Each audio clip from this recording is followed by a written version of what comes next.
Ladies and gentlemen, boys and girls, children of all ages, YouTube proudly brings to you its best tag team in the world.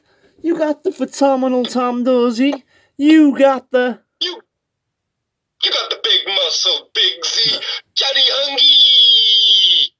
And together, we are the Real Wrestling Show. Dash Blog. We are Real Wrestling... Episode. We are Real Wrestling fans doing this show for Real Wrestling fans. What we believe is the best product in wrestling at the moment. That's the one, boy. Right up. AEW. AEW. The Real Wrestling Show for the Real Wrestling Show. AEW. Episode 76. Rolling on through this pandemic once again. As usual, we'll be flying through Dark and then focusing mainly on Dynamite. Also, we got some news and mainly rumours for you. So we'll kick it off with... I don't have any news this week. Okay, well, we're going to kick it off with... Now, I'm just going to say it just for the nature of the show. I'm not going to moan about it too much. Dark was 2 hours and 25 minutes. Ugh. But it was a Brody Lee tribute show, so I'll forgive it. Also, it was actually a pretty good Dark this week. Yeah. I thought there was a lot of good matches on it this week. Yeah, but like I said, I'll forgive it because it was a tribute. Yeah. It was part of the tribute show.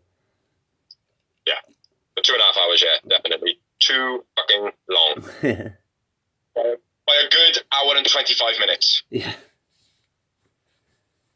Agreed. But so yeah, but I'll talk about Dark. The first matchup in Dark was Jungle Boy versus Nick Comoroto, and Jungle Boy has got new music that he's coming to, which is his old music from the independent scene, which is Tarzan Boy, I believe it's called. I can't remember exactly how it goes, but yeah, that's his new music going forward. Yep, and yeah, well, that's part of my news, which you've just spoiled. Tony Khan's bought the rights to it. Yeah. Well, you could have put it in the news anyway. But anyway, getting into it, it was quite a nice throw choke by Comoroto, grindy elbow pin by Comoroto, slamming his face in there, looking very aggressive. Backflip. Double knees. Oh, the backflip. Fuck up by Jungle Boy. He did a backflip onto Comoroto, and Comoroto was just too big of a frame. Caught his head, neck choke finish. The finish of the match could have been a bit stronger, and I went with Nick Comoroto, man of the match, but Jungle Boy wins it. Agreed. Next up, any more to add? Nope. You've got it down exactly the same as me, mate. Next up was match number 2, Alex Gracia versus Nyla Rose with Vicky Guerrero. We like Alex Gracia. Yeah. And not just for the sexy look about it, but I like Alex Gracia. I think she's good. I think she's got good potential. Yeah. Beast Bomb by Nyla Rose, a bit of a squash match. Nyla wins, and Nyla man of the match. Nyla man of the match. And then just an after the match moment then. Gracie gets thrown through a table after Vicky Guerrero speaks a little bit. Yep. And then the table hits Gracie's face. Next up, we had Ariel Levy. Not sure if he made his debut. I don't think he did. I think he's wrestled before. No, he has. Versus Scorpio Sky. Nothing major in this. Ariel didn't duck the clothesline and got punched in the face by Scorpio. You could see it. And then nice drop kick, nice technical by Scorpio Sky. Was about it. Scorpio Sky wins. Scorpio Sky man of the match. Yep, agreed. Next up, we had Marco Stunt and Negative Win promo, which was pretty nice. It's been all over the internet. Let me put one thing in here. People I know it's quick on Dark. A lot of people are calling him Negative One. Yeah. Now, I called him Negative One. You called him Negative One. I think it's quite important, and I think that people should pick up on this to call him -1. Yeah. Rather than -1, because negative for the start is negative, but -1 makes it kind of be like, oh well, you know, we've lost Brody Lee, so it's -1, but then they've gained a member in -1. Okay. Does that make sense? Yeah, man, I'll go with that. I think that'd be nice, just a nice thing, like. But yeah, sorry, mate. Calls out Marco Stunt for the future, says that he's going to be taller than him. And he says the only reason that Marco wins is because he's got big people backing him up, basically. Yeah. Self-written promo, by the way. Yes. Very good, mate. Very good little promo by him. And the little shit, fair play, he's got a lot of confidence, hasn't he? Yeah. Considering the time he's going through as well. Say that again, Considering what he's going through as well. Mm-hmm. Yeah. Do you want to do the next match? Yeah, man. Aaron Solo versus Ray Phoenix would be match number 4. Beastie rolling kick off the bottom rope by Phoenix. That was Beastie. Nice screw high kick by Aaron Solo. Beastie fake Superman punch into a cutter by Phoenix. You see that? That was when cool. he twists at the last second. Yeah. Yeah, it was weird. Fire Thunder Driver by Phoenix. Phoenix wins. Phoenix man of the match. Phoenix man of the match, one other thing.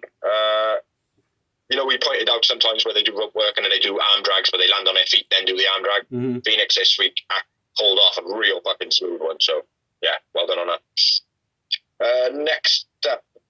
It was a very good match, and I think they were nicely evenly paired. Yeah. Next up, we had Louis or Valet versus Brandon Cutler. Boring match. Cutler's stuff was very predictable. Valet was very quick, quite impressive. Cutler was the winner, and Cutler was man of the match for me. Agreed. Yeah, very boring match, I wouldn't. Yeah, it was. Next up, we had Angel Fashion versus Peter Avalon. Again, a very basic match. Avalon hits the martinis.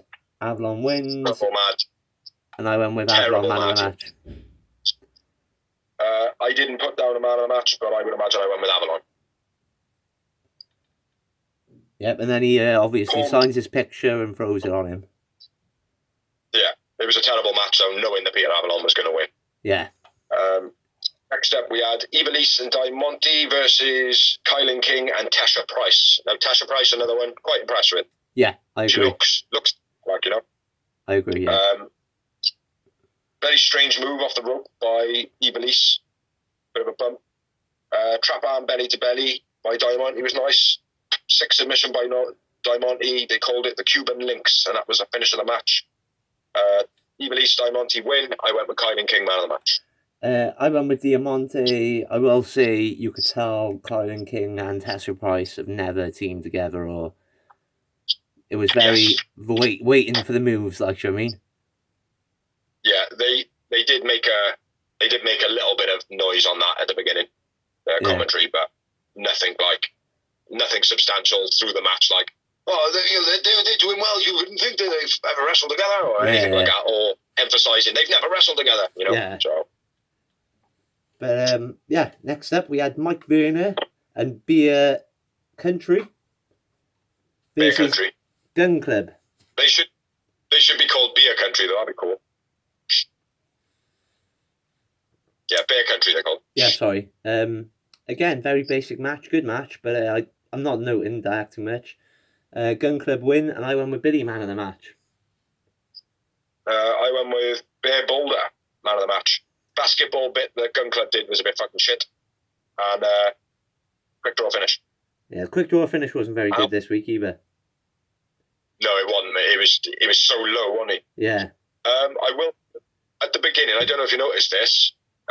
Austin Gunn went to do his like bow bow bow bow bow bow thing, and Colton come over to do it with him, and he kind of finished early and then just went back up to pose. And then Austin was to go up to pose.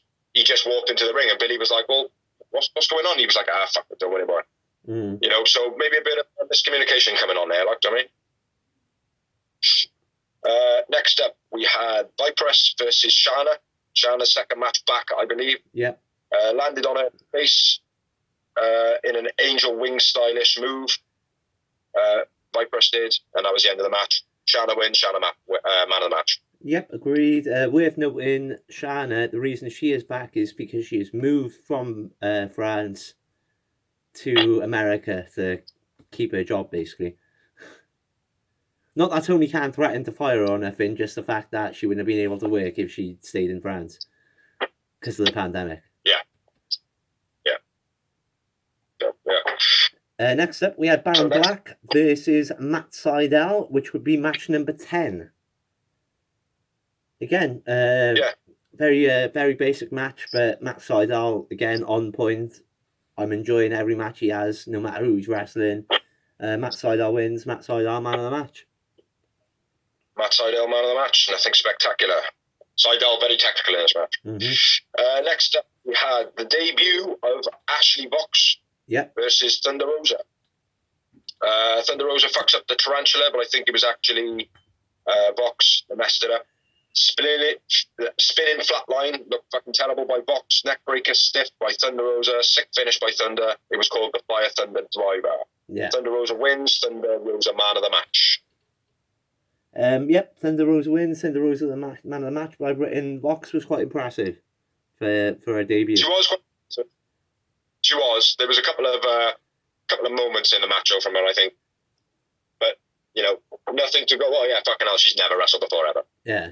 So. But also Thunder Rosa is quite an orthodox wrestler, so for a green one, it's hard to have your first match against. Yeah. Next up, we had Lee Johnson and Sean Dean versus the Acclaimed, and I gotta say, the most boring match ever.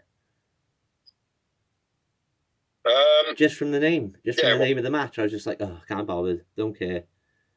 Well, what I will say though, now you can't sit there now and go, oh well, we haven't asked for this, because we have Lee Johnson, a green one, Sean Dean, green one, the Acclaimed, green ones, but the Acclaimed are getting the push, so we knew who was going to win. Mm-hmm. That's the only bad thing about the match. That's what I mean. I'm not complaining about it, green ones versus green ones. I'm basically just down on the Acclaimed because they're great wrestlers individually. I don't believe in if they were in WWE, great, because WWE need to throw tag teams together. But when you've got Jurassic Express, FTR, Young Bucks, Top Flight, you've got like 7-8 tag teams right off the bat I can name, which are sick. And then I think there might be. I'm not 100% sure of this, but I think there might be some sort of not blackmailing, but a little bit. I've got cards above you, sort of thing. Like, I mean, because WWE just before he signed with AEW wanted Anthony Bowens. Yeah. So in the case that he's gone, well, look, WWE wanted me, like. Yeah. And they've gone, right, all right, then we'll make a team, whatever. Yeah, I don't know. Maybe. But, shoot on the match, bro. It was a decent match, nothing too special. I'm not noting again Acclaimed win, and I probably went with Anthony Bowens man of the match. I haven't even written one. I went with John Lee Johnson, and I will say one note. There was Sean Dean did a move to, I think it was Anthony Bowens. It might have been. Yeah. But his shoulder fucking slammed into the canvas, mate, like no one's business. I think it was him anyway. But I thought it was a really good match as well. I think I'm just down. I just think I'm down on the Acclaimed, and then again, I knew like Lee Johnson and Sean Dean, the Squash Boys. Yeah, so. Yeah, that is the issue. Anything else? No. Next up, we had Fuego del Sol and Danny versus Danny Limelight. Now, this match, I put in big brackets, green ones. Exactly. Because perfect. This is what you just said. What you just said, what we wanted to see. This was perfect because even though I kind of knew Danny Limelight was going to win, it was still not. It was not a guarantee. Exactly, and it was a 0-7 loss for Fuego and 0-5 loss for Danny Limelight. So they both got no wins. Exactly. So. I got quite a few notes on this one because of what it was being a green ones. Nice map back and forth by both. Powerbomb backstabber by Limelight was fucking sick. The setup to the single leg crab by Danny Limelight was nice. Straight jacket neck breaker was nice by Fuego. Super fallaway tiger suplex kind of scoop slam finish by Limelight was fucking sick as well. Smashed his nuts on the way down. Danny Limelight ended up winning. Danny Limelight, man of the match. Danny Limelight fucking signed the boy up. And Danny Limelight picks up his first win. Yeah, absolutely brilliant match, I thought this was. I thought it was a brilliant match, mate. Definitely. Again, like I said, this is what I want to see from the green wins, like in dark. I want to see that. Yeah. And I want to see, like, as the main event, I want to see, like, Jurassic Express versus Private Party. Do you know what I mean? Yeah. 2 names Yeah. is the main event, not too big, and then I want to see matches like that. Or the next match up that's coming up now, that type of thing for a main event. Mm-hmm. Yeah, exactly. I genuinely thought this was the main event. I originally did as well. But then it went on for another 3 hours. But anyway, Thanks, Tony. Congratulations to Danny Limelight. I agree with Big C. We both said it for a few weeks now. Sign him up. Yeah, 100%. Next up, 100%. we've got Fatal 4-Way, which was a sort of storyline builder to Dynamite, which was... And the first one in AEW, I believe. The first 4-way. Was it? I believe it is. I'm not positive on that, bro. I'm not 100%. I'll go back and have a look at my book, but obviously I stopped putting it in after a while because it just got tedious. I'm pretty sure. I think you're wrong on that one, bro. I think they've done this before. But I'm not sure. I might. But anyway, go for it. But it was a Fatal 4-Way. One of each members of a tag team, being Kaz representing SCU, Griff Garrison representing Varsity Blondes, and Jericho and Eligo representing Hybrid 2, and GH. And who's the last one, bro? And Darius representing Top Flight. That's the one. So I haven't got no masks to put over my face. Beastly so match. Real good match. What's that? Beastly match. Real good match. I haven't got no notes, so if you have. Yeah, I got a couple. Nice drop kick, backdrop combo by Darius outside. Guns fighting. Darius dive, quite nice.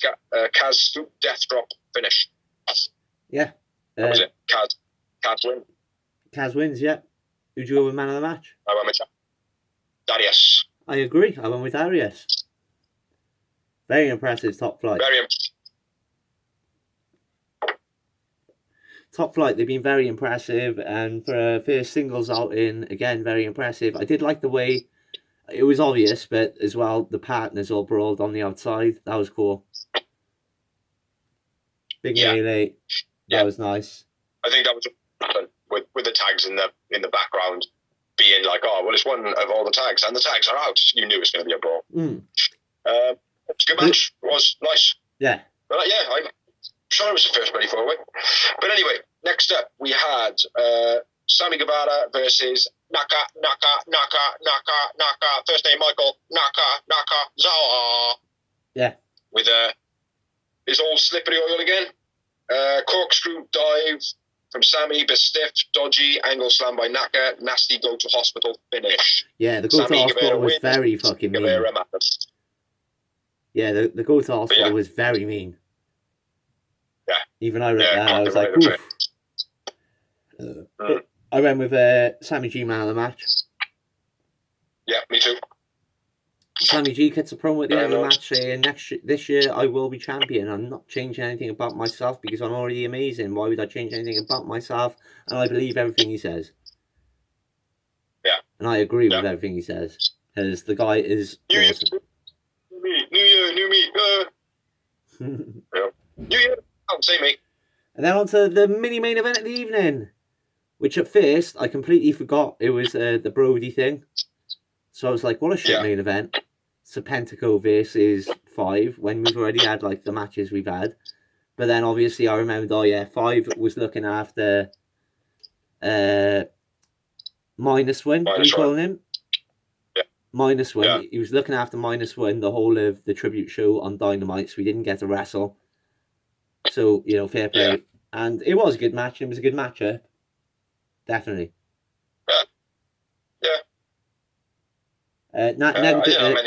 Minus One joins the Dark Order on the ramp, which was a nice touch. Also having a Mocha Lufa, which was lovely. Yeah. That was quality, I was. You got a red thing on your face. I got brains. It was just a typical kid, like. It was like Macaulay Culkin in a film, wasn't it? Yeah. No, it was nice, mate. And, I don't know how much he was told to say, which I shouldn't imagine much of it. Like, do you know what I mean? It was only dark. Yeah, exactly. But yeah. But anyway, in the match, out in the crowd, they fight on Peter Avalon's bed. Poison her armor by 5, blocked by Serp. Wing snapper finish. Yeah. I'm not sure who. 5. Yeah, 5 wins. But I went with Serpentico man of the match. I went with 5 man of the match. Yeah, and then obviously -1 comes out after then as well. Yeah, and cuts a nice promo. What was that, bro? This -1, -1 is a character that has now been introduced into the Dark Order, John Young. Exactly. So yeah, but it was a half decent show, man. Dark this week. Gotta be fair. Yeah, like I said, it was a bit of a melee. Obviously, it's pre-recorded. Some of it was on the Brody Lee tribute, and some of it wasn't. I think I might be correct in saying that some of the matches might have not been recorded when they knew about Brody or whatever. I don't know how many were or how many weren't, but I know there were a few people giving it all and all that, and you know, yeah, a little bit of that. There was the armband tributes as well. It's worth noting on Raw and SmackDown, anyone who knew Brody Lee also wore the tribute bands. Yeah, which I think Sasha Banks' husband made, didn't she? Right? Yeah. Yeah, no, good on him. At the end of the day, if people want to show their respect, they should be allowed to. They shouldn't have to. At the end of the day, they're friends. Like, I mean, it's also worth noting. It's not in my news, so I'll put it on now because I'll forget. John Huber's wife has put up a public tweet saying about WWE, saying people may think that we hate WWE. We do not. WWE gave my husband an opportunity when he almost gave up. We've got nothing but respect. We love the WWE. We love AEW too. We don't see it as a wrestling war. We see it as a great wrestling. Something I've been saying. Everyone's going, oh, it's a war, blah, blah, blah. I'm like, no, it's just great to be a wrestling fan right now. Like it was back in the day, in the Attitude Era. It is, but you forgot how she finished off. It's like quite important what she said at the end. What did she say at the end? Fuck Vince. She didn't, but fuck Vince. No, she didn't, but she was very respectful of the wrestling business, and she also said WWE didn't screw John over at all, which they didn't. Do you know what I mean? He just felt he had better opportunities elsewhere, and it's time to hand in my notice, and that was it. With WWE, the problem always is, and it always has been, they don't know how to run a wrestling show. They know how to run an entertainment actor rotational system. Yeah. But they don't know how to express the company. That's the problem. You know, they fit everybody in where they can. Not everybody they deem as popular as others. Do you know what I mean? Like some people, right, get their shot, they disappear into obscurity for 5 years, come back, and then they become the next big thing. Yeah. You know, it is how it is. Like, the first time around, wrestling is wrestling, bro. It's like I said to you, AJ Styles would have never made it if he had signed the moment WCW went out of business when they first offered him a contract. He would never be the AJ Styles he is now. Daniel Bryan, on the other hand, goes to WWE. He was never meant to be the guy he was, and everything was against him. But the fans made Vince go tough. Yeah, because of the amount of hate that he had. Like, yeah, you know, the reaction that he garnered was like Vince was like, I see money in that. Exactly. So that was Dark, and again, big up to Brody Lee. Last little tribute to him. Yeah, there you go. Rest in peace. Brilliant what AEW have done with -1. Brilliant what -1 is doing. Like I said, considering what he's going through, the kid isn't showing any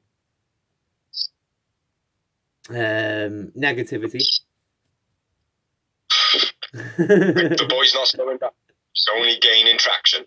Exactly. So yeah, big up to AEW as a whole in what they've done for that type of thing. But moving on to what was postponed, which is a New Year's Smash Night 1. And what a show it was. Fucking brilliant show. Good.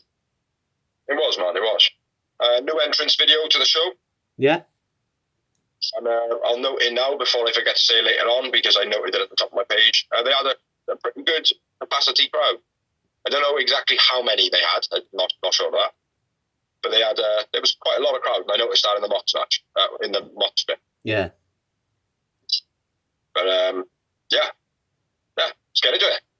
So first off, we had the Young Bucks and SCU versus the Acclaimed and Hybrid 2. Yes. I don't know why the Acclaimed getting as much of a push as they are, but Max Caster comes out, does his rap, which this week was pretty good. Calls the Bucks the Genettis after they say that basically he's doing a John Cena rip-off. Yeah. Says Kaz is a rap than a Snoop Dogg track, which is a diss to Kaz and a diss to Snoop. Yeah. And then says Doggy Style is in the past. And with what he said in that rap, he basically buried himself and made himself a legend at the same time. Yeah. You know, not a legend, but iconized himself. I don't know. He's made people go, oh, do you hear what that nobody said? Yeah. Oh, that nobody, blah, blah, blah. You know what I mean? So, yeah well done for that. But yeah, then into the match. Yeah, nice Escalera by Nick. That was beastie. Big spinning kick by Jack Evans. Crucifix into the Nevada Deathlock by Edico after something top rope. Probably countering off the top rope. By the bag match. The Crucifix, were you on about the ground submission he does? No, Crucifix is the pin. He went for a pin and then he turned it into the submission line. Yeah. That was cool, man. I like that. Jack Evans hits Max off the apron. Hot tag, Matt Jackson in. Yep. Does his running about it all. Matt flips from the ring. He flips from the ring onto the stage, then off the stage onto the outside, and then delivers a spear on the outside. Yeah, that was quite nice. The spear wasn't. The spear was a bit played out. Kaz and Nick do the BTE trigger, which is quite nice to see other people doing other moves rather than just it having to be the wrestlers involved to do it. And it worked well because we all know that SCU and Young Bucks know each other really well. Yeah. Jack Evans hits the 630, but it gets blocked by Nick Jackson. Yeah. I will note, do you have any news on that? Yeah, on this point, apparently Nick injures his leg. Apparently he said when he landed on him, it felt like he broke his leg. It was that painful. But there was no news on the actual injury, but he's definitely injured. Probably going to be out for a few weeks minimal, but there's no more news on it. Yeah, I heard that he was going to be on the show on Tuesday, but that would mean that it was filmed just after Dynamite for Dark to be on Tuesday. Exactly. So, best moonsault ever, Meltzer's driver, sick as fuck. Yeah. Finish of the match. Christopher Daniels, his nose was bleeding then. Well, just before that, Jack Evans, I thought, added with his bridge over Spider-Man pin. Yeah. Which is the best pin in the biz right now. I don't care what anyone says, what a beast that would be to kick out of, like. It's the first person I think I've seen kick out of it. I know, no, it can't be. No, it wouldn't. Look at that. But nice finish, man. Yeah, beastie finish. SCU and the Bucks win, and I went with Matt Jackson, man of the match. I went with Anthony Bowens, man of the match. Nice. Anthony Bowens. At the end of the match, Kaz cuts a promo with CD, basically challenging the Young Bucks. Yeah, says they got their backs. Christopher Daniels, blah, blah, blah, reiterating, and if they lose, they're going to split up. But Kaz says he'll do everything in his power, but that not to happen. Mm-hmm. Yeah. Next, we had a match rundown, which we're not going to do that because we're going to go through them now. Then we had a Mox promo, this is where I seen the crowd, and it did look pretty good. Yeah. Everyone separated, obviously. Beastie promo. Self-ice. Yeah, it was good. He says that he's not going to moan. he says that Don looks like a used car salesman. Yeah, that was beautiful. Says that he backs Phoenix and he will get even with Omega and he'll always be in his blind spot. Yeah, I love the fact that he pointed out that I bled, I sweat, I wanted to make this title the AEW World title, and I will be damned if I interfere in Rey Fenix's opportunity, because the man's done exactly the same and he deserves it. It was just brilliant. The way he is, the way he's cutting his promos, I thought, done to a T. Yeah. The guy knows, unlike WWE, he knows where he's going, he's driven, and like he was successful in WWE massively. But what he's going to do in AEW is going to be fucking immense. Yeah. Yeah. All the credit in the world to him, man. Yeah. I thought it was a fucking brilliant promo. Real good. And they also, as well, cut out a lot of your thoughts. Well, is John Moxley going to get involved in the main event? Yeah. Straight away, like, you know what I mean? Yeah. And then make it focus more on the main event. Yeah, exactly. Yeah, no, I agree. It's good. Good moves. But it was that good a show, I forgot it was the main event and thought that Snoop Dogg in Cody's corner against Matt Sydal was the main event. That's how good the show was. Yeah. But next up, we had Dasher interview with Chucky T and Orange Cassidy backstage, interrupted by Miro, Kip and Penelope. Chucky T basically calls up Miro, says, I want to fight you no matter what it takes. I know what young boy means. And Miro's like, well, how about if I win, you get to fight me, but if I win, you have to be my young boy. It's such a fucking dodgy term. It is a dodgy term, but it's an old school term, so I like it. Yeah, it's a Japanese term. Yeah, exactly. Because it's Japanese and it's old school, I'll go with it, like, you know what I mean? Yeah, it's fucking dodgy. Chuck T says Trent's expected to be out for about 4 months with a torn. Yeah, well, we said that last. We said that last week. Which could be a good thing for AEW and Chucky T and Trent, because Trent, we've said, has been on fire lately. No matter what, like, so it's a bad time to go out, and it's never a good time to be injured. But at the same time, because he's been so on fire at the moment, it'll be good for him to be off TV for a bit. And it gives that spot as well for somebody else to shine for a little bit. Exactly. You know, they don't actually have to fill that space because there is already somebody in that space, which is Chucky T and Orange Cassidy. Exactly, but, and also it doesn't mean he has to be off TV just because he can't wrestle. Yeah, exactly. You know, probably doing good to be off TV for a little bit because, you know, absence makes the heart grow fonder and all that. Exactly. That's what I'm saying, like. But anyway, let's move on. Let's not focus too much on that. Next up, a match I was really looking forward to, which I don't really like two big guys going at it normally, but this one I was. Jake Hager versus a Wardlow. A Wardlow. Yeah, in a circle on a stage. Starts off with a bit of a video package from Wardlow. Yeah, picture. The guy can string sentences together. He doesn't just have a, oversized tongue where he sounds like an idiot. Yeah. Which some fucking machines can sometimes. I don't know why I put a diss there to Brian Cage, but I did. Into the match. I thought it was quite evenly matched quite early on in the match. Wardlow caught on the rope run where they're doing the jumps and ducks and jumps and ducks. And he doesn't jump high enough. Double clothesline to the outside, back and forth, all through the match. Double clothesline on the outside. That was quite nice. They being bigger guys as well. It was like a proper third line. Yeah. A spear in the corner by Wardlow. Yeah, exactly. So my next point now, which we'll switch over, was Wardlow's throwaway suplexes. Yeah. Like beast. I liked it, mate. I thought he looked like a Brock Lesnar. Yeah. Not quite as powerful. Not quite as powerful and beasty as Brock Lesnar, but considering they were on Jake Hager, they looked powerful and beasty. Yeah.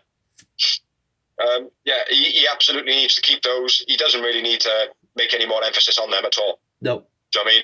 I he does them perfect. Like, you know what I mean? Yeah. So,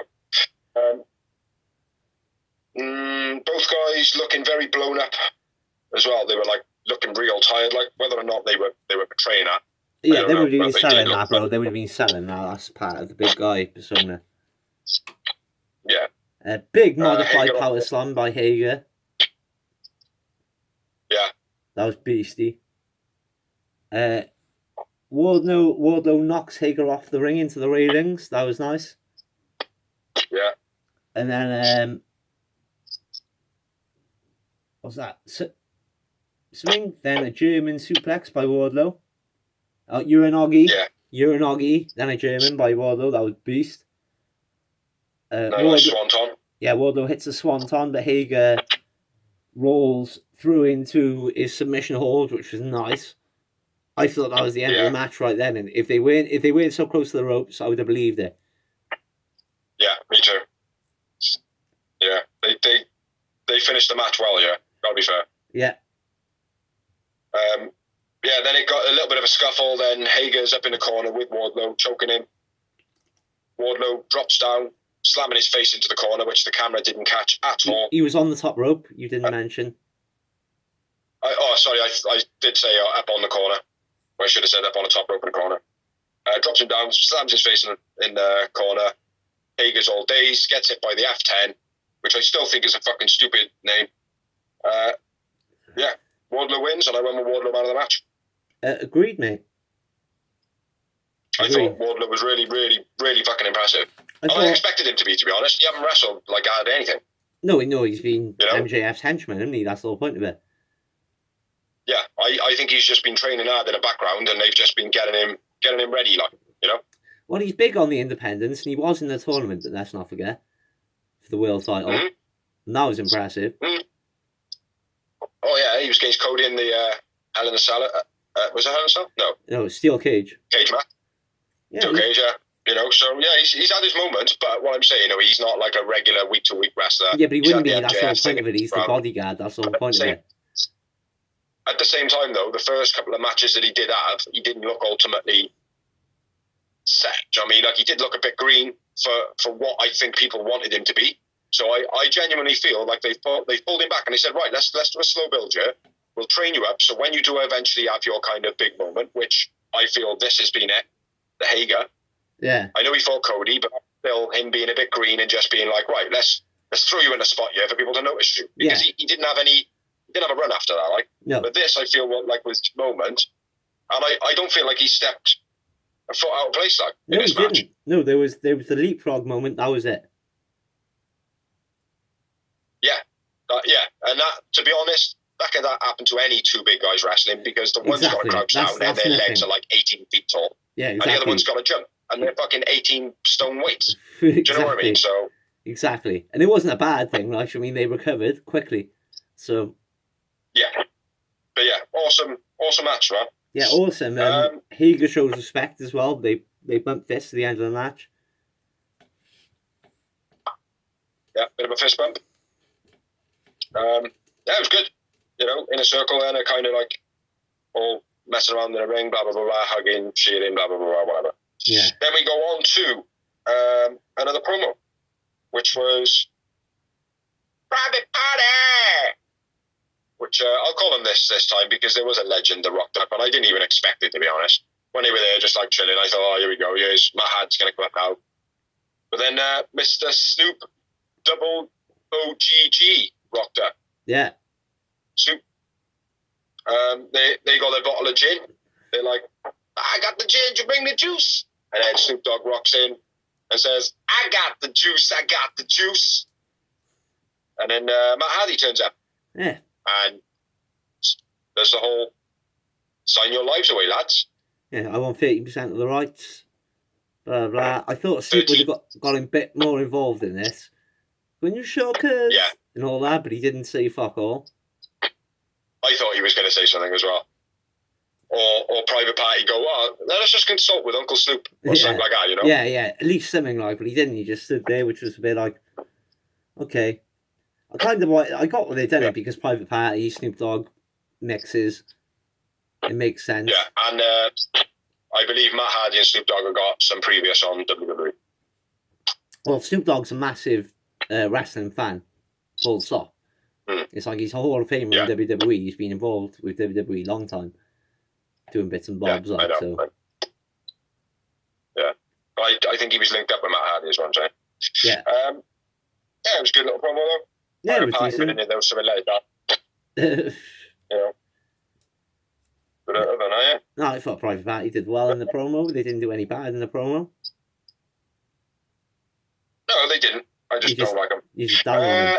Next up, then I will like to say next match, and then I've scribbled that out. The weigh-in. I thought it was actually Brian Cage. I thought it was Brian Cage versus Darby this week, but it wasn't. What is coming up now is the Brian Cage versus Darby weigh-in. Yeah. And for you British people, the UKians out there, Brian Cage weighs 18 stone, and Darby weighs 12 stone. So nice difference of weight there. That's like a rugby player playing against a butch football player. Yeah. Do you know what? I thought it was. I thought the difference would have been bigger than that. 18.2 stone he is. Yeah, but I thought the difference would have been bigger than that. No. Well, 6 stone's a lot of fucking weight, mate. No, I know it is, but like Darby looks tiny compared to Brian Cage. Come on, let's not. He does look tiny, mate, but still, Brian Cage is a muscular man, mate. Do you know what I mean? Like, that's 18 stone of fucking pure weight. Yeah, I understand that. I don't know. I come from a big family, bro. You know, you might not forget. You may forget because I'm so small. My brothers are like giants. Yeah. I would say your one brother, mate, it probably weighs at least 17. Mm-hmm. Do you know what I mean? Like, that's what I'm saying. So 12, when 13. I'm used to seeing that, it's not such a big thing. Like, you know what I mean? That's what I'm saying. Yeah. You can clearly see the comparison, man.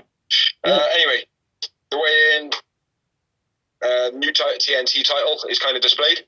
Yeah, kind of. Which I think is going to be fair. I want one.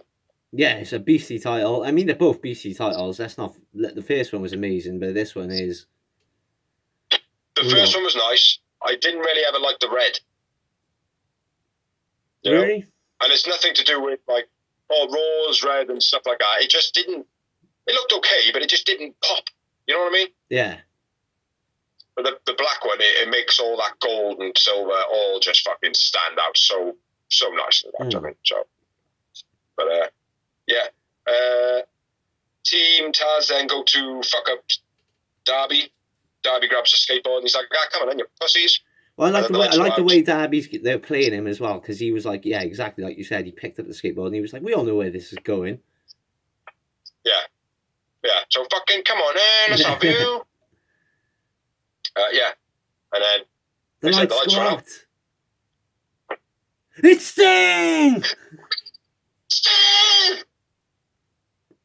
Which again, we've touched on this. They advertised his appearance, and this was it. And he appeared.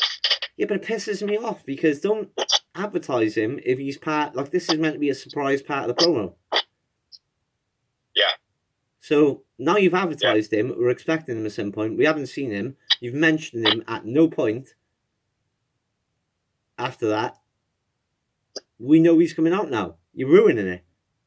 Like, I'm not going to lie, right? I would guess it anyway, because obviously I know it. But for the regular fans out there, they ain't stupid. But even so, mate, even me and you, right? If they didn't advertise Sting being there and then us going, oh, well, they've advertised him being there now, he's probably going to come out with Darby or whatever. Or knowing that he's going to be there and anticipate something reasonably decent and then it underwhelming. Yeah. But by us, like, kind of looking at the match and going, oh, well, yeah, you know, they haven't advertised it, but Sting might come out for Darby. But because we don't know if he is or not, that's what makes it that little bit more exciting. Exactly. It's not a massive amount of excitement, but it's just like, oh, well, you know. That's all you need, that tiny what if. That tiny what if, that's all you want. Yeah, it doesn't need much, man, to you know. There's a lot of stuff that's happening on BTE. There's a lot of stuff that's happened, you know, in storylines from past in AEW that people kind of when the storyline picks back up, people go, "Oh fucking hell, I forgot about that." Yeah. And they're little subtle things, like Hangman losing his phone. Yeah. Like it still haven't explained fully who actually picked his phone up in the end. Yeah. And who sent a message to the Bucks saying "fuck you." You know, it's a storyline that was there. It kind of happened. People let it go. You know, but it's. You know, that's what we want. It's just little tiny things like that. But because they keep just going, "Oh yeah, Sting's going to be here," it's like, right, okay then. They're milking it. They're doing too much fuck Vince with it. They're doing it Vince style. Right, we've got this massive commodity now. Let's just advertise him because we know we got him. Yeah. And this isn't a knock to Sting either. This isn't a knock to Sting. No, it's not. Because at the moment it's slightly mismanagement. It's a knock to storyline writers and advertisement. Yeah. I say slight mismanagement because, as we're made to believe, they do have their own free say, they have their own, creative role and everything like that. But there is going to be some sort of management role. There is going to be some sort of storyline book that they run by. Yeah. You know. But I don't know. They're just not getting it right. Like, but Dark Order at the moment, motherfucker. Not just Dark Order, bro. Pause the fucking video. Yeah. Pause the video. I like it. Next up, after that pit stop, we had MJF walking in on Jake Hager, going a bit mental backstage, kicking a shit out of the door because obviously that won't fight back. MJF comes in, basically says, "Oh, hey, buddy, what's going on?" Tells him, "Calm down, you should be proud. You know, you're still a MMA fighter. Wardlow's just a slightly bigger, harder man than you." Very condescending way that he said it, but at the same time, very genuine with what he said. Yeah. So, undefeated MMA fighter is what he said. Yeah. Keyword you miss. You just said MMA fighter. You missed out the keyword undefeated. Yeah, I said that under my breath. Unlike fuck Vince. Fuck Vince. Yeah, anyway, Hager then kicks MJF out of the room and says, and then goes to, they make it look as though he's going to kick off again, but he don't. He just puts his hand on his head and that's it. Then we had another promo, which was a recap of Dark to start off, which was the Marco and -1. Yeah. -1 basically said, "Hey, you're too small. The only time you win is when you got someone bigger behind you." Marco says, then Marco says into the camera to, I think it's Alex Maves is he with? He says they want to be champions, and an FTR at that moment come in and says, "Yeah, whatever, Marco, you're a joke. You don't do anything." Yeah. Jungle Boy and Luchasaurus do all the work. And then Marco calls out FTR, says that he'll take Luchasaurus' spot. So not only is he jumping in the match, but he's taking out the bigger man of the match. Yeah. Which wants to see him get a win, man. Yeah. Yeah, it was alright. And then Marco's like being held back like Scrappy Doo. Yeah. Trying to get after FTR. So, yeah, it was alright. Tony goes, "Don't worry, I won't be going back to the 80s. Mm-hmm. Yeah. Next up, we had one of the main matches of the night, which was Cody Rhodes with Snoop Doggy Dogg taking on Anderson's place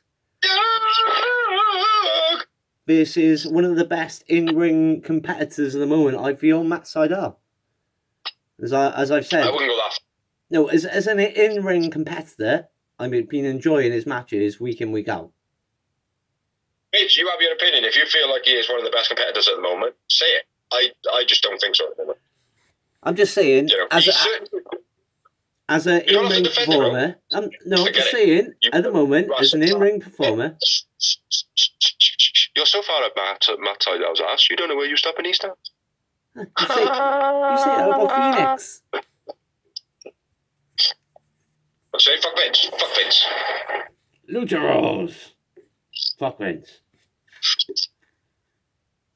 Yeah, it was a good match. It's a good match. Oh yeah, brilliant. Can I say one thing? What's that? Dogg rapping on Cody's verse on his entrance music, which I thought was pretty cool. Yeah, remix the track.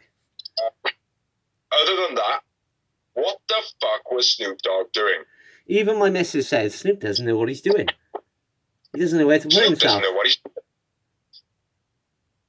He didn't know I'm not being funny, right? They probably could have had a blind man on there. Yeah. And he probably would have done a better job. I love Snoop. Do you know what I mean? Like, even though his balding weave looks pretty ropey, I love Snoop Dogg. Like, do you know what I mean? Massive. We're both massive fans of Snoop Dogg. Anyone who knows us should know that for a fact. Like, I mean, seen him live for Christ's sake. Paid to go and see him. Is it a case of mismanagement, or is it the case that he messed up his role? What do you think? I think it was. Well, I think basically he's used to WWE, and being WWE, they would have said, right, do this, do that. You stand it. Like security would have taken him where he needs to be and all that. Whereas in AEW, it's very different, and I think he was just left to his own devices, and because he's, like I said, used to WWE, he didn't know what the fuck to do with himself. Yeah. But he's also used to being told, we pay you to put yourself on TV. That's why he stayed on the ramp. So do you think mismanagement, eh? I think mismanagement on everyone's part. Yeah. I won't go into it too much. I don't want to be fucking petty at the guy because Snoop is a ledge. Yeah, like I said, I don't think it was his fault. I just think he's used to WWE, and the AEW is a completely different beast, and they're used to being able to go, do what you want, mate. And they probably thought, because he's been in the wrestling business for a long time, he knows what to do, but forgot that WWE are a machine that goes, this is what you do. And I think that's exactly what's happened, basically. He was funny nonetheless, so man, he was funny. But he did his job because, like I said, he did, like I said to the missus, I was like, the reason he's stuck on the ramp and he started copying Anne's thing is because he's like, shit, I don't know what to do. What would Dan do? What would I think that was prep. I think they said to him, all you got to do is like, make it look as though you're talking to me behind the sheet. Mm. And he's gone, rather than go like, yo, what we need to do, blah, blah, blah, so you can see it, he's just gone, yo, blah, blah, blah. And it's like, it doesn't look like he's doing anything because you can't pick up any audio or anything like that. Exactly, like I said, if it was WWE, as soon as the camera went off him, someone would have been tugging on his shoulder going, bro, what you need to do is this, blah, blah, blah. And then the camera would have gone back on him. Yeah, but there was none of that because he was in the camera the whole time. Exactly, that's what I'm saying. Even Cody was trying to coach him from in the match, like, do you know what I mean? Like, but at one point, mate, right, I thought Snoop was trying to fucking land an airplane.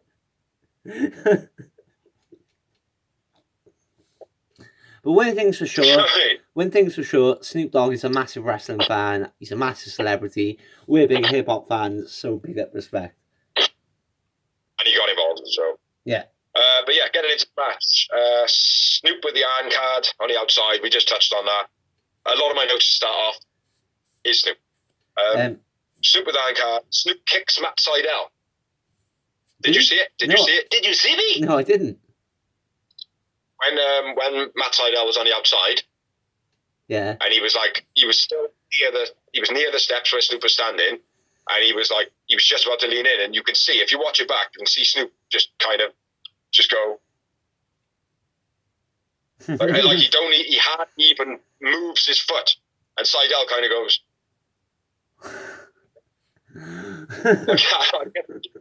and he just gets in the ring like. Honestly, mate, I rewound it like 3 times. I'm like, what? Did he? He did. He just poked him in the toe. Do you know what I mean? But Cody, I met the Cody bit hitting Serpent, so I don't know if you got any bits before that. Yeah, I definitely have. Weird arm drag off the top rope by Matt Sydal. I think it was more of a botch on Cody's part. Mm-hmm. I think Matt Sydal did some mad indie move and Cody was like, what the fuck are you doing, Brett? Just sort of fell over. I must be writing on that one, bro. Yeah, go on. Sydal, Meteoria from the ring to the ramp. That was real nice. Yeah. Then, Cody nails Pentaco by accident. Yeah. And then I'm on to... Snoop now starts landing it, right? Well, you go from here because my next one is the reverse suplex off the top rope by Cody. I got off the middle rope, but yeah, same as me, mate. You carry on now. Cody counters the shooting star press, then hits a reverse DDT, which was nice because everyone thought he was going for the crossroads, including me. Commentators sold it real well as well. This was just before the shooting star press by Seidel. Yeah, I said that. Just after. Oh, sorry, my bad. I thought you said the moonsault. No, shooting star press. Yeah, go on. BC spin around into the crossface cobra by Matt Seidel. That was very nice, man. Yeah. Just before that as well, Cody clotheslined Seidel out the ring, man. He looked stiff as fuck. Yeah. Proper look as though he just stopped, in an awful way, like. We said last week this match could go either way.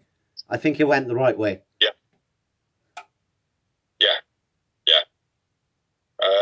Lightning Spiral by Seidel. And I'm at the finish. Yeah, well, yeah. Hurricanrana just before that into the Lightning Spiral, which gets a 2 count for Seidel, which is beast. And then Cody hits 2 crossroads. For the finish. Yeah, which I liked because he's not doing it every week. But certain matches, he's going, right, I need to hit 2 to put this motherfucker down, like.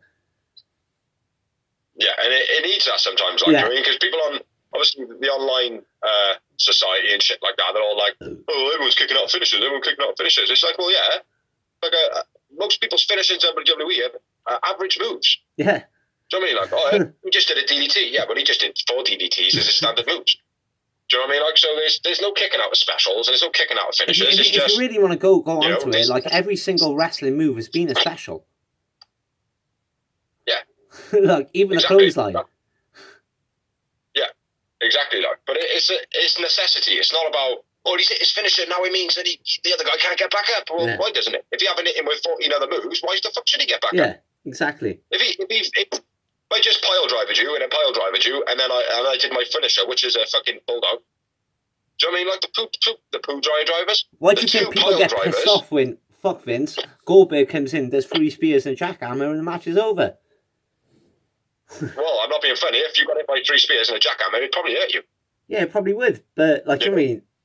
I'm not standing up for Goldberg. Do you know what I mean? But it doesn't always necessarily mean that you have... It means, like, you don't have to have a full, massive, long match. If you can fuck someone up in 3 moves, do it. Yeah, exactly. But Goldberg shouldn't be doing it. You know what I mean? No, he shouldn't. Yeah, he should. I forgot where we were. What were we saying? We're on about Cody and Matt Seidel. Yeah, the 2 crossroads finishes. Yeah. We were talking about. Yeah, I think exactly what you said, mate. It's like, right, Matt Seidel, he's a bit of a challenge here, mate. I better put him out. Yeah. I think you hit the nail on the head. Yeah. Sold it as it is. But yeah, Cody wins. Winner of the match, Cody Rhodes. Yep. Man of the match, Matt Seidel. Agreed, brother. And I had 2 moments.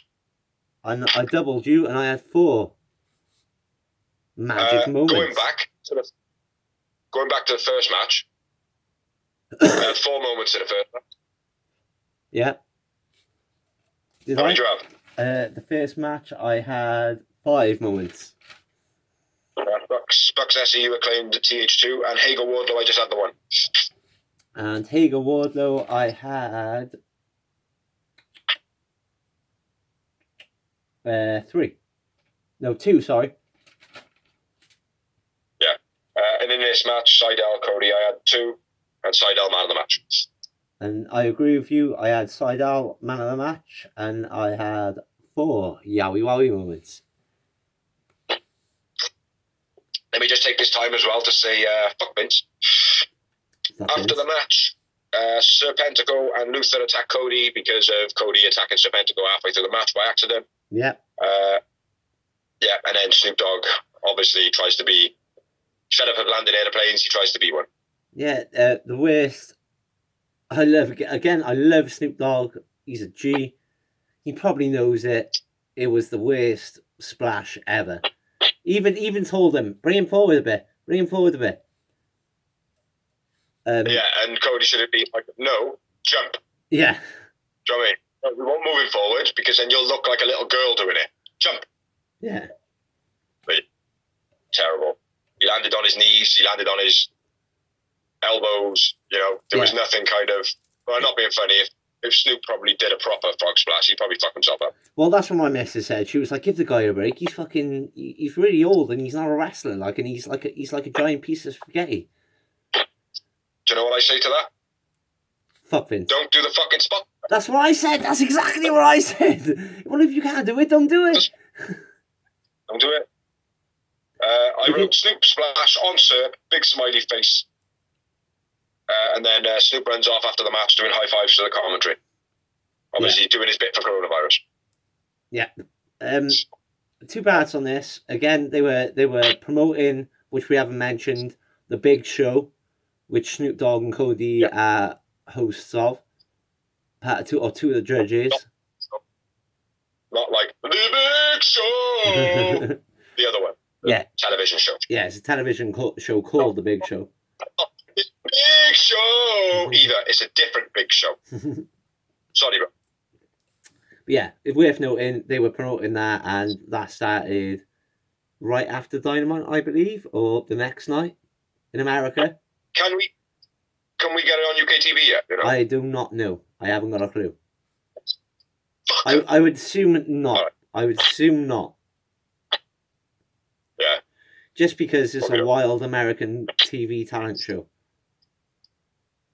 Yeah. So we normally have to wait a year. I'll have a little scan. I'll have a scan to see if I can find it. Normally, you have to wait a year for it to appear on British TV. When it comes to American programs, like.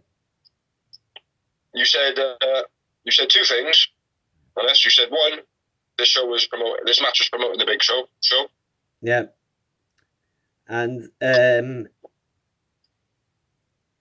I can't remember my second point. No, I've got on about Big Show so much.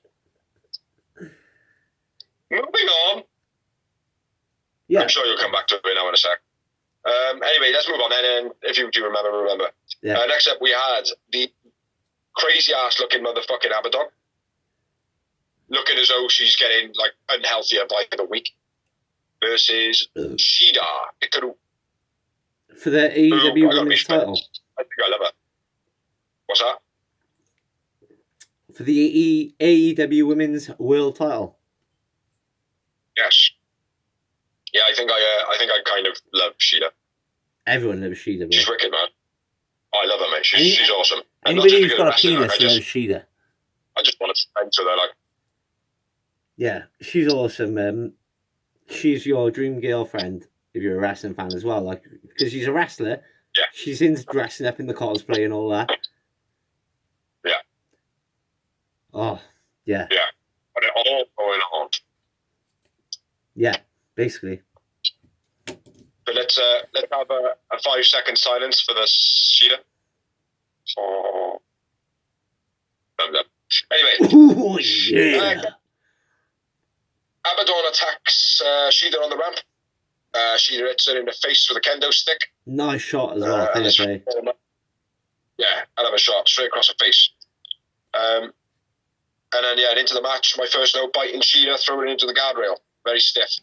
Abaddon bites Shida's leg, then throws Shida into the guardrail. They fight, and then my next note is they fight into the ring, so if you got any more. Pulls it under the ring, Abaddon comes back out, Shida's being bitten again on the neck.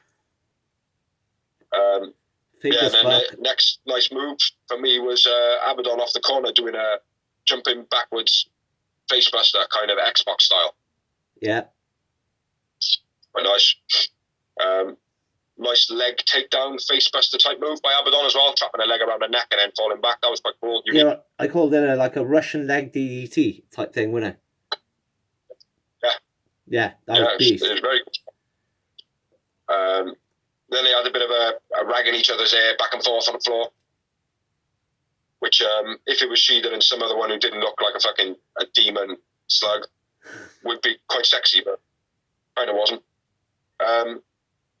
Shida Shida off the middle rope to the outside.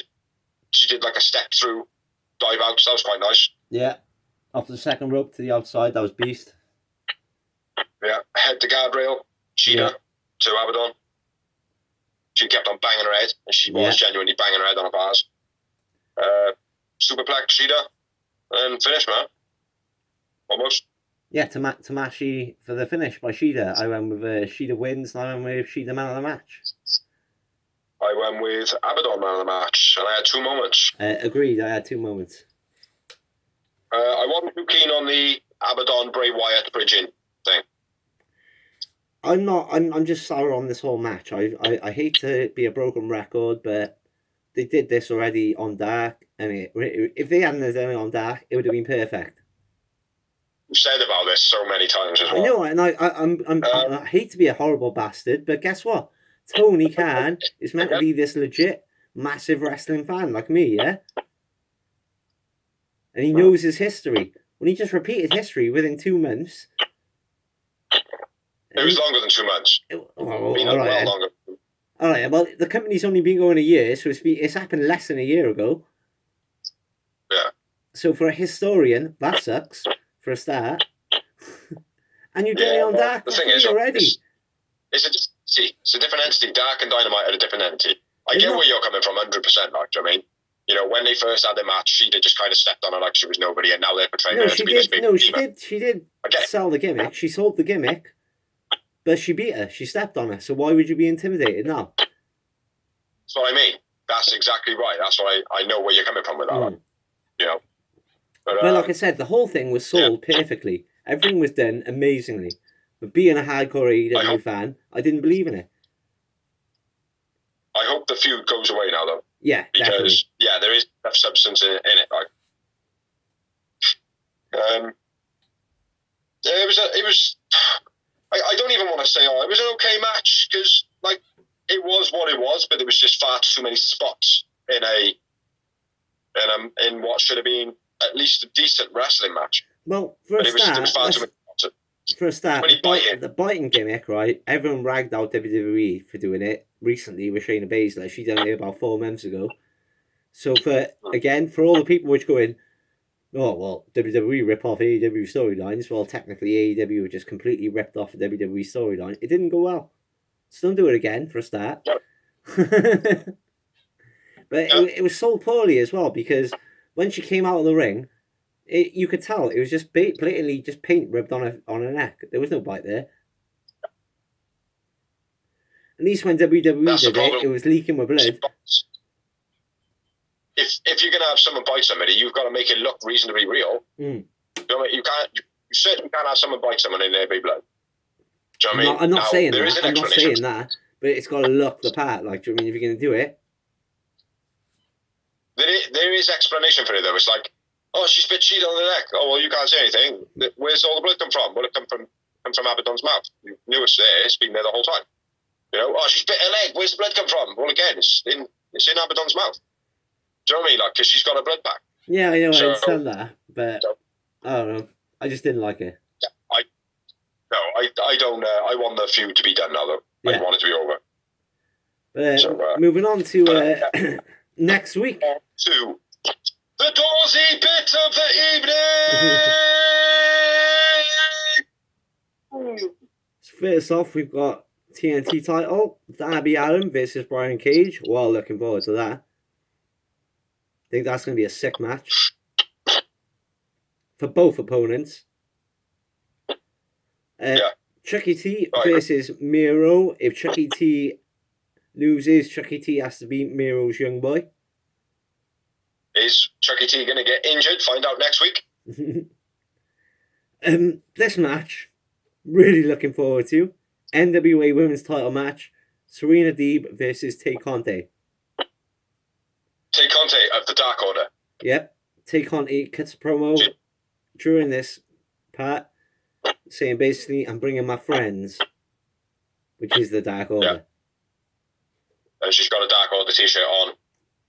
The same one that AJ is wearing. So yeah looking very cute. Yep. Kenny and the Elite are in action.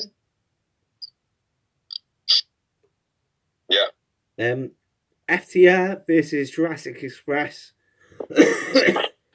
Jungle Boy and Marco Stunt instead of Luchasaurus. Yeah. Then another match I'm really looking forward to, Pac versus Eddie Kingston. Yeah, about time. You know, I know they got to do the whole, you got to fight Blade, you got to fight Butcher, you got to, you know. Yeah. I get it. But, yeah, about time. Kind of. I was kind of thinking this would be the pay-per-view. And I kind of still think it's going to be. I kind of think Eddie's going to screw him somehow. And then he's going to get a match, like a cage match or something against Eddie. Yeah. I just want, Eddie Kingston to be kind of humbled again. Yeah. And then, what is Inner Circle's New Year's resolution? I don't know. What is? I don't know. We'll find out next week. And then, for the first time, the waiting room, which wasn't on Dynamite this week, it wasn't on Dark this week, but will be on Dynamite next week with Cody Rhodes. Oh, okay. I'm sure he'll have a lot to say because Britt Baker disses him every week. Exactly. I'm sure he'll take Brandy as well. I don't know with her being pregnant now. She hasn't done no shots of Brandy at all recently either. Well, they need to get it on TV now, otherwise she gets fat. I'm not being a sexist pig, but that's the way it is. But I'm not being fattest. To the main event of the evening. Which was my boy, Battle of the Lucha Bros, Rey Fénix, buddy boy. Well, this bad boy. But this bad boy right here. This one, but yeah. Which was Rey Fénix versus Kenny Omega for the AEW World Heavyweight title. Dark Order. Yeah, so this was a sick main event. This was sick. This was a sick event. My third, because there was so much going on, my third note, I don't even know what the fuck it said. I'm going to read it, but the match starts off with a video package with Pac, Penta, and Fénix. Yeah. Pac giving it the big I am, bigging up Fénix, saying he deserves it. You know, he's going to become the next champ. And yeah, good little promo. Yeah, done lovely. Right in the beginning, lovely wrestling. Hurricanrana spike by Kenny was beast. Yeah, wicked landing on that man by Fénix. And then I wrote Fénix ring Hurra. Huh? I don't know what that means. I wrote Fénix at ring Hurra, which Hurricanrana. Springboard Hurricanrana by Fénix to the outside. Right, okay. Oh yeah, out ring. My bad, yeah, out the ring. Back slammed into the guardrail. Fénix snapdragon on the outside by Kenny. That was quite nice. Yeah. The way he counted it. He counted the cutter. That's what made it so nice. Yeah. That twisting cutter that he did on that. Yeah. Kenny backdropped him on the guardrail, which is quite nasty looking. On the apron first, then on the guardrail. Huh? On the apron first, and then he took him off the apron straight onto the guardrail, which I thought was nice. Like everyone does it on the apron, and some people do on the guardrail, but for him to go bam to bam, it just showed that viciousness, the integrity of it. Yeah, and how much like that he's meaning to keep that belt like. Yeah, he's the cleaner again. At this point, Fénix hadn't really got any offensive moves in for quite a while. He had like one or two, but Kenny was kicking the fuck out of him. Yeah. At this point now, Fénix starts making a bit of a fight back. Yep, and then Beastie Missile Springboard by Fénix. Yeah, with a fast rope work. Yeah. He was like, boing, boing, boing, boing, gone like no. And they were like, double springboard. It was a double springboard on the commentary. Mm-hmm. It's a double springboard. And then a beastly top rope moonsault, lands on his feet, and then it hits the best German suplex I've ever seen in my life. What a move this was. Yeah, just before that though, mate, what was just fucking equally as beast was Phoenix almost clears the whole fucking guardrail when he goes for the dive onto the outside. That was fucking sick. And yeah, and then what you said there, mate, the backflip German suplex by Phoenix. Fucking, I wrote sick to start off, and then I finished the sentence off with sick. Yeah, I'm sorry, I did miss that note. He almost clears the fucking guardrail, yeah, but does take out Kenny Omega, sells it well. Hope Phoenix is okay, because now look, injury prone to fuck. I hope he's okay. After that, he does a backflip German suplex thing, and it's fucking sick. Probably the move, not even the move of the year, bro, the move of the decade, mate. Yeah. Like, for me, as a wrestling fan, that made me jump off my fucking seat, like, and it was a dynamite, like, I mean, I'm a massive Phoenix fan. I knew Phoenix wasn't going to win. You know, like, go on. I said, I'm a massive Phoenix fan, but I knew Phoenix wasn't going to win. But that move just made me jump off the seat, jump in the air and go, you just hit an AJ Styles move, you just made yourself a legend, like, type thing, like, you know what I mean? Exactly what I was just going to say. It reminded me exactly of when AJ Styles does a backflip into the spinal tap. The flatline. Or not a spinal tap. But he does a backflip and then he gets him in a Scorpion Death Drop position. Oh, yeah. Like that, like, I mean, like, I think his first time of doing it, or roundabout time, was to Christian. But yeah, it iconized him. If I'm making that up as a new word, iconized. But yeah. Fucking phenomenal that was, and if you didn't hear what it was a backflip into a German suplex. A moonsault. Fucking yeah, it was a moonsault into a German suplex. Yeah, fucking incredible. But my next note is a diving foot stomp by Phoenix where Kenny's on the apron. Yeah. V trigger to Phoenix, and then Phoenix straight away kick ups.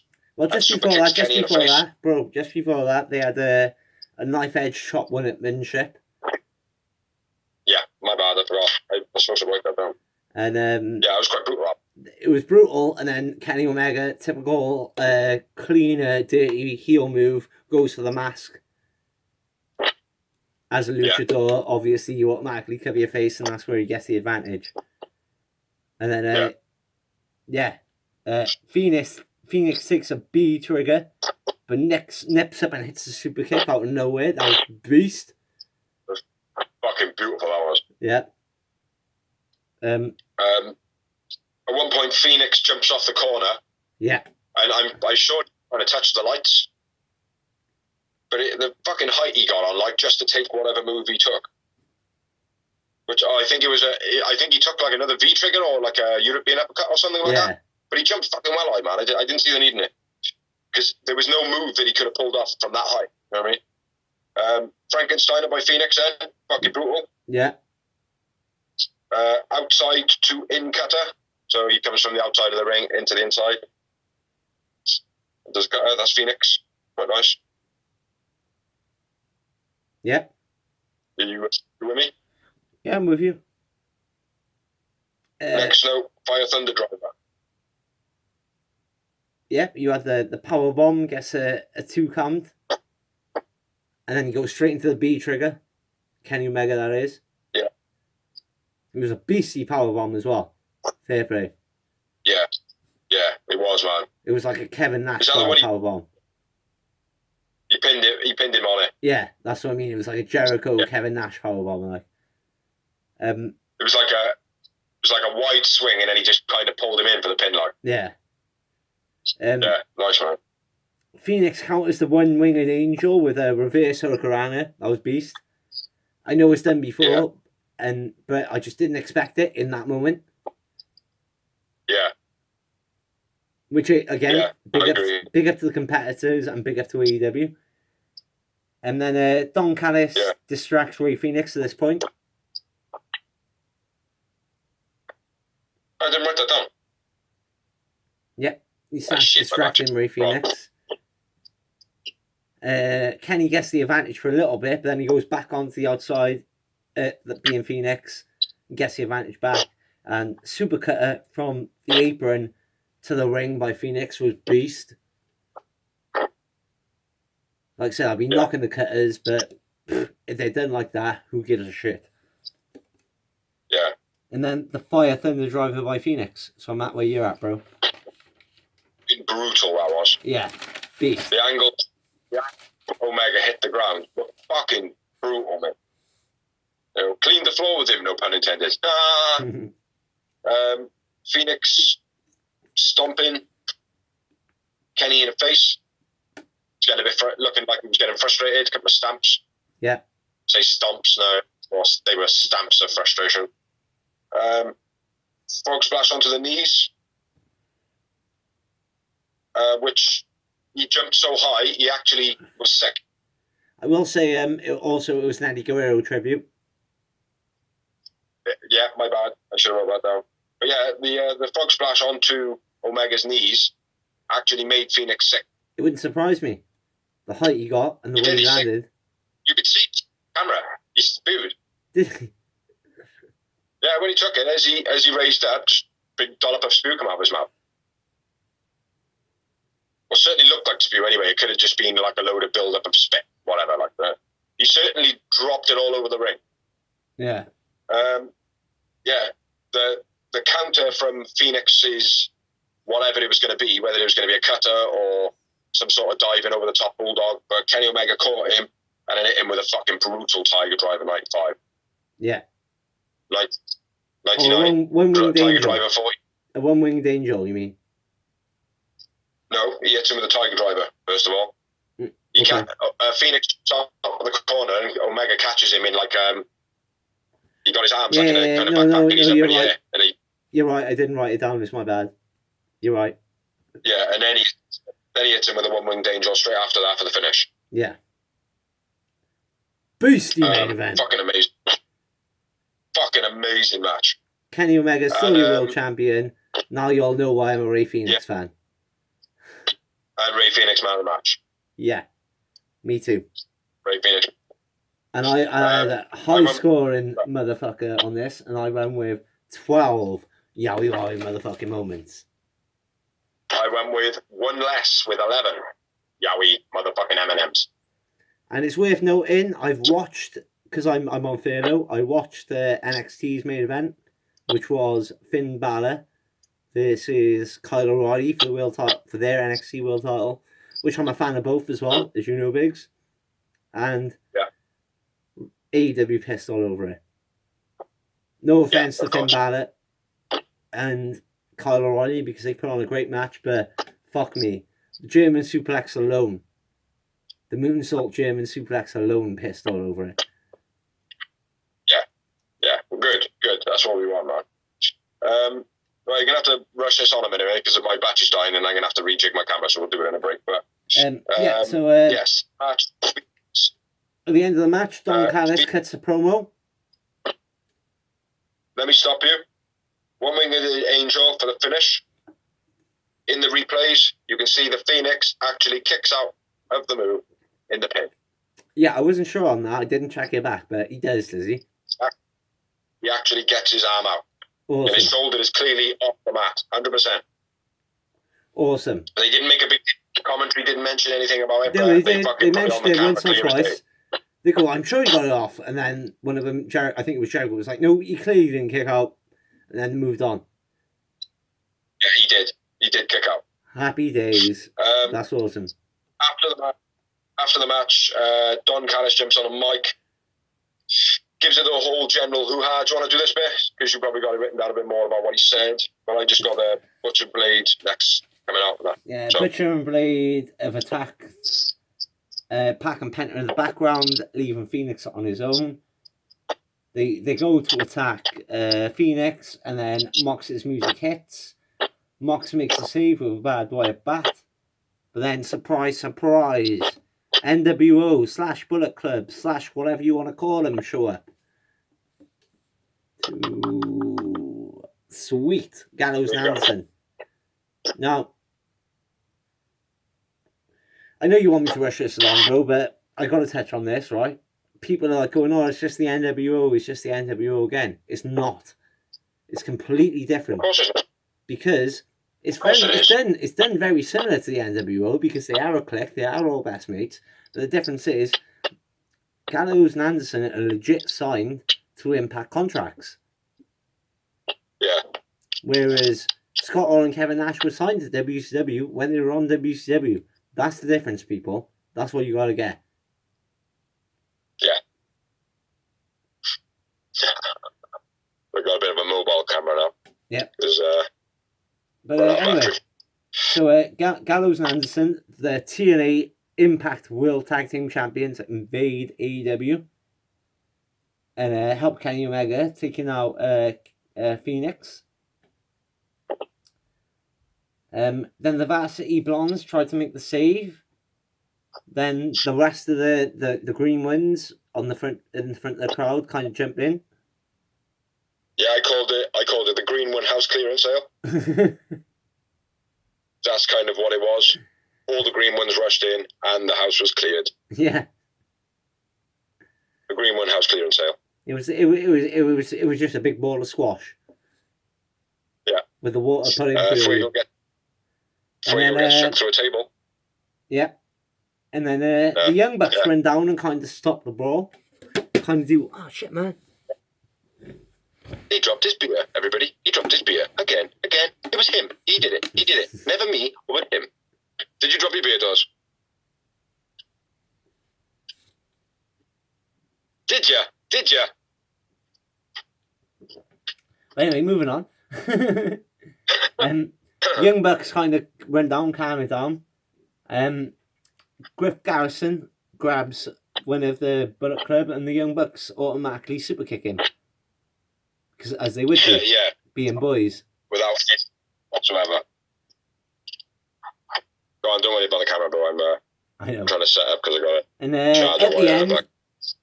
at the end, just in case if there's anything else, I will go on to you because my camera froze when they went to Too Sweet. Yeah, same thing, same with mine. Yeah. Most of them got in there. Matt Jackson was just about to do it, and then it took.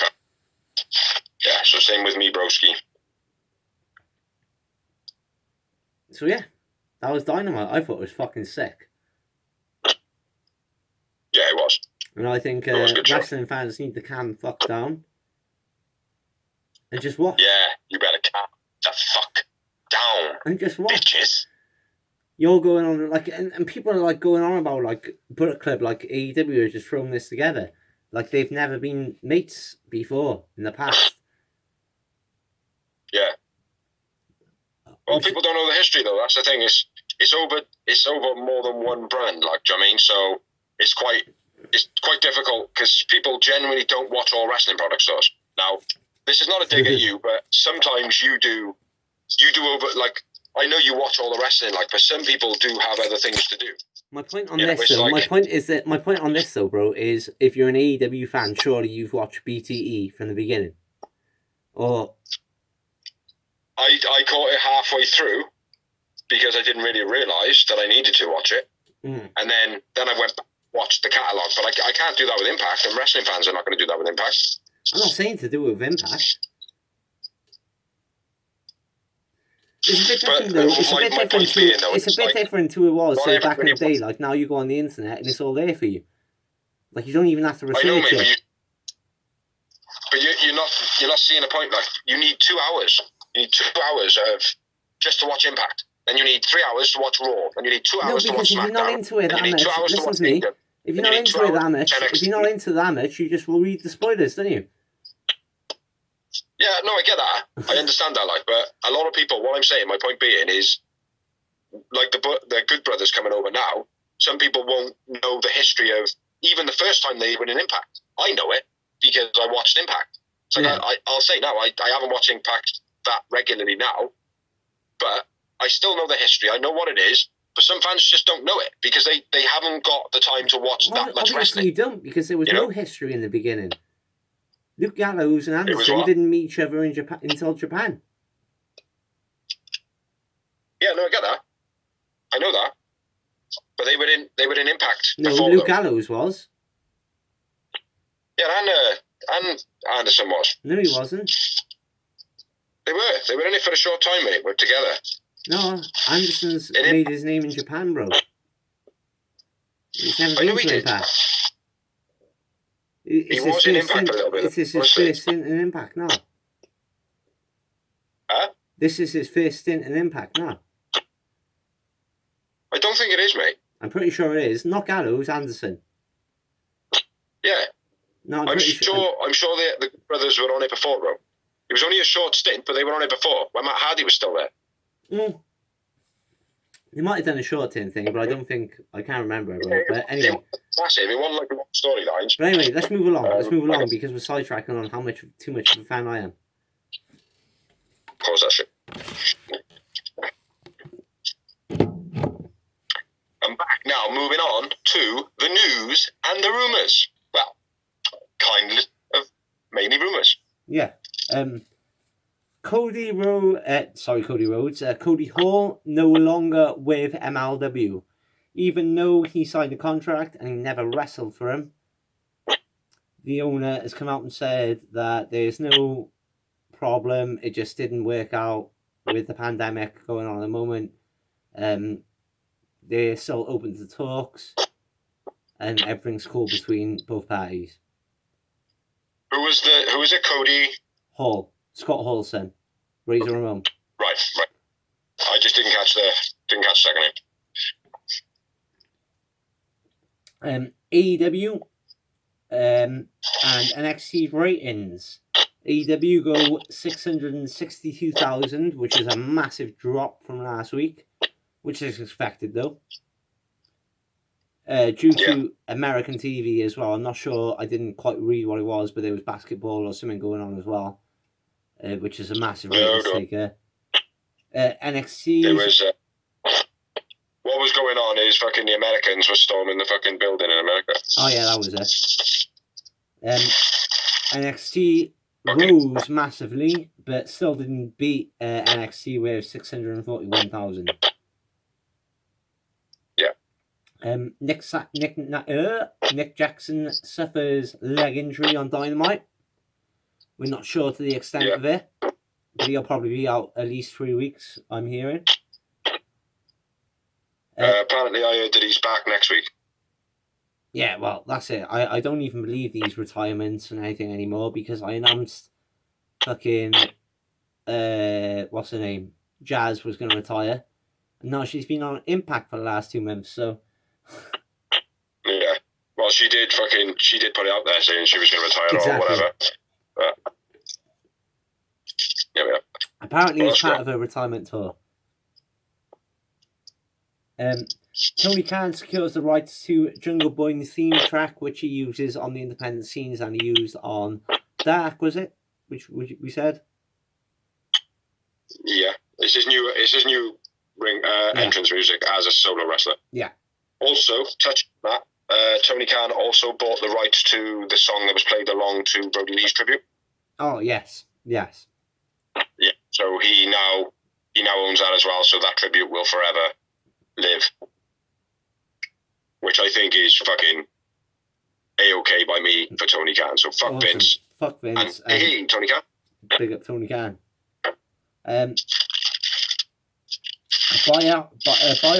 Biopic on the life and career of Rowdy Roddy Piper is in the making.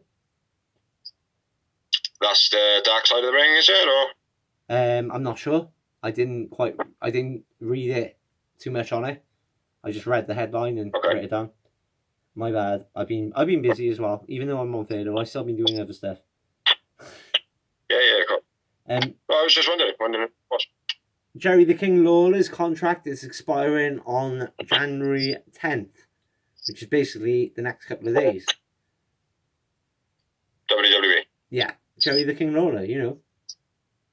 A lot of people are saying, are AEW going to get him because you will have that old school team again? Well, can I ask you to join me in a prayer? Please, AEW, don't fucking bring King Jerry Lawler to AEW. Please, man, oh man, thank you very much, motherfucker. I think I'm right in praying for that, yeah? I agree, because I'm a Tony Schiavone fan. And they're not going to get rid of JR, so who are they going to get rid of? King is just a big-headed bastard. He has been, he always will be. Exactly. I agree. And another thing, not sounding selfish or heartless, but I don't want him to be fucking having a heart attack on our watch. Exactly. You know, he has kind of been a little bit notorious for it. Yeah. You know, he'll do anything to get on fucking TV. Yeah. You know, so. But, yeah, I don't want him there. No, I don't. I mean, maybe like now and then for a one-off appearance, I'd be down for. But yeah, sporadic, but I don't want him. No, don't want him permanent. No, full timer. No, don't need no full timers. Special. EW moving from Daily's place until March is due to 2 reasons. The main reason being the weather. Yeah, being fucking 8 Celsius outside. Yeah, and it's not very nice environment to wrestle with no clothes on. Yeah, I would imagine the Omega Phoenix match, mate, all those slaps and stuff like that, they probably hurt. The hands were probably warmed up at the time, but fuck me, I bet it hurt to start off. Yeah. And the second reason is a rumour, but it's due to the fact that it might be a bit of a moral boost to get somewhere else away from the Brody Lee. Memories, yeah. To escape the atmosphere, yeah, I could see how that could be beneficial for everyone, really. Yeah. Not to forget at the least, or but yeah, certainly to my phone fell over. Well, certainly just to give them that bit of a free space, maybe. Yeah, a little bit of a boost, a little bit of different scenery, maybe. Yeah. Well, AEW, you're welcome to come and chat with us anytime you like. What else? Tony Khan, Tony Schiavone recently revealed his contract talks. Basically said he was in talks with WWE and Tony Khan at the same time. He told Tony Khan he was in talks with WWE. He told them the number they offered, the number he wanted, and he admitted it was a real high ball. Tony Schiavone himself said, like, I mean, I wasn't expecting to get it, but I was like, sure, I'll just throw out a number. If they accept it, yes, happy days. If they don't, whatever. And Tony Khan said, if they offer you $1 million, take it. If they offer you $1 million, take it. But otherwise, sign for me. Yeah. I didn't know the figure from Tony Khan's end, but I know that Tony Schiavone went in there and he went, well, I kind of spoke to Tony. I don't really want to be here. I'll just give him a crazy figure. Yeah. Giant. Yeah, give me 1.1 million and we've got a deal. Yeah. Basically. Candice Michelle, WWE Hall of Famer, former Women's Champion, reveals that she was falsely advertised for this week's WWE Monday Night Raw, which was Legends Edition. She said she was advertised, but she wasn't even invited. Advertised by WWE? Yeah. Oh, okay. And she wasn't even invited, apparently. Bit of a shady tactic. Yeah. The next part on that was Carlito, who was also advertised. Found out what he was offered to do, which was like a 2-minute cameo. And he was like, fuck that. I was only coming over to wrestle. If I'm not wrestling, I don't want nothing to do with it. Call me when you want me to wrestle. Otherwise, bye. So that's why he wasn't on the show. Yeah. Mickie James has quietly been moved to the Legends roster. Yeah, she's been kicking up a bit of a stink on social media recently, being branded as an F-lister or something like that recently by someone. Yeah. Yeah. Pretty, I haven't read the actual article, because to be honest, Mickie James hasn't really done much in years. She's good, or she was. She hasn't really done anything since Impact, has she?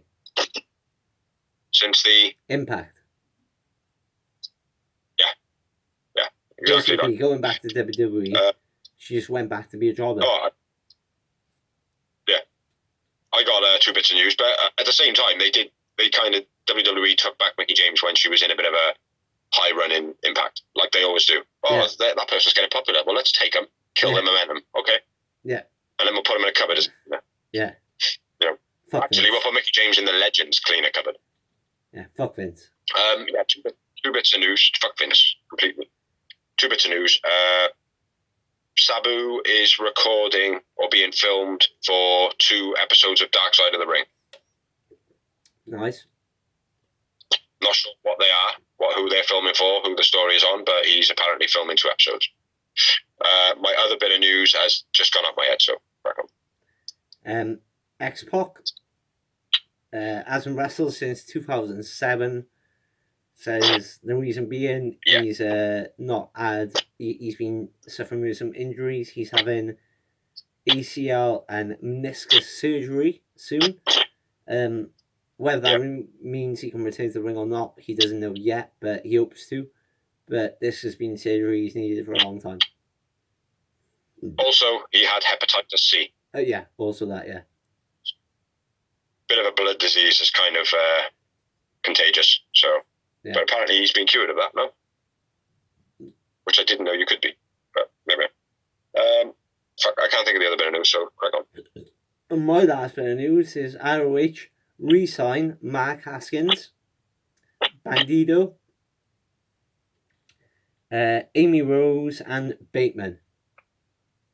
I'm not going to lie, the only ones I know of them are Mark Haskins and Bandido, and they're pretty good, so...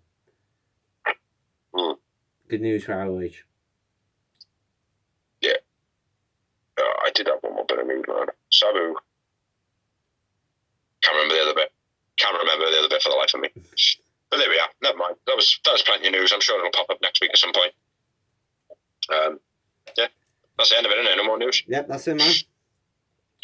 That's the end of the extravaganza that is the Real Wrestling Show blog. Episode 76. The one after the tribute show. Yeah. But thank you everybody who watches. Thank you everybody who shares. Thank you everybody who likes. Thank you everybody who allows us to put our videos on your pages. We will get back to doing the credits and stuff like that soon. Still in a bit of a transition, obviously in the middle of COVID. I haven't really got a place to record with a TV in the background suitable. But yeah, we will get everybody back in the credits. Thank you everybody who's helped. You know. And I suck at editing and all that. That's why we call ourselves Forever on the Edges, because I'm here. Yeah, Dawsey's the rough, I'm the edges. But yeah, you know, we will get it back to showing the appreciation to the people that do help, because, you know, we've got to give back. You know, at the end of the day, we don't give props to the places we get our news, but we don't really call it news. We call it rumors, and most of it's from a Google search. So you know, it's a couple of places, cage side seats, Sportskeeda. Web is Jericho, Sportskeeda, a couple of places, Facebook, Inside News, sometimes, but they usually interlinks of other stuff, not from Facebook. Yeah. But yeah, you know, anyway, big up to everybody who watches, shares, likes, comments, does anything to help out the show. We hope you all stay safe during this pandemic. Big up to AEW. Big up to Johnny Huggy. Big up to my boy, Ray Phoenix, who put on the main event of the night. And that is it, people. Now fuck off. Till next week.